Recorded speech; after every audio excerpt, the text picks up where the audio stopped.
Welcome to the Motley Fool's Crunch Time series, where we scout out a single company from the story to the opportunities and risks. Time to talk about the biggest brand in making semiconductors for accelerated computing. That's Nvidia. First, my prediction. I think Nvidia stock will beat the market over the next 5 years, but it's almost certainly going to fall by 20% or more multiple times along the way, too. Nvidia is the largest semiconductor company in the world, but it doesn't actually manufacture any semiconductors. As a fabless chip company, its core business is designing silicon, which is manufactured primarily by Taiwan Semiconductor. Nvidia's edge is as the original innovator in GPUs, which offer a number of advantages over CPUs for the kind of computing that happens in the cloud and increasingly for artificial intelligence. Not only are Nvidia's GPUs the gold standard in processing lots of streams of data at the same time, or parallel processing, but stopping there sells it far short of the full-scale integration of purpose-built chips, systems, and the network connectivity hardware that Nvidia has designed to push accelerated computing forward. Another big part of Nvidia's strategy is its software ecosystem and API, CUDA. This ecosystem is a powerful tool for software developers to get the most out of their Nvidia clusters and has played a huge role in giving Nvidia a massive advantage over its competitors. Now, some of the numbers around AI and accelerated computing investments are mind-boggling and measured in the hundreds of billions of dollars per year and likely trillions spent over the coming decade. And while a lot of that goes to the concrete, steel, and electrical parts of the data centers, a significant portion will be spent on the computing horsepower that powers the cloud and AI. For example, Nvidia's full-year revenue in its fiscal year that it reports in late February is expected to be over $128 billion. That's more than double the prior year. And while we don't have management's expectations for its next year yet, data center revenue basically continues to double, even with it just beginning shipments of its next generation Blackwell series. In other words,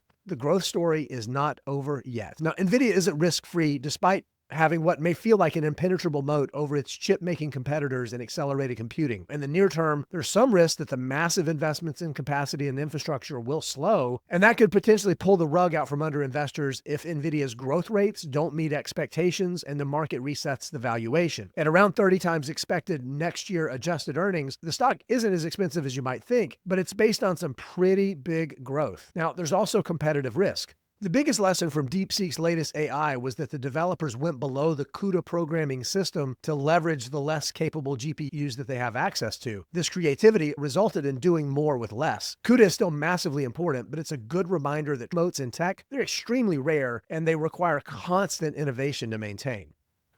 All right, back to my prediction. The bottom line is low-cost, more capable AI is starting to emerge. We're seeing software companies integrate more AI tools and features into their products that they're selling. And this monetization of AI is the key that will drive future investments. I think that sets up Nvidia to continue delivering growth in the years ahead. And that's going to be extremely profitable growth at that. It's likely to be an extremely bumpy ride, too, with multiple big sell-offs and recoveries along the way. But I do think Nvidia can keep beating the market. All right, let's wrap this up. At the Motley Fool, your comments make us all smarter. Please comment with your own research and insights about Nvidia and tell us what stock do you want to see us tackle next. Go to fool.com/invest to receive the top 10 best stocks to buy now.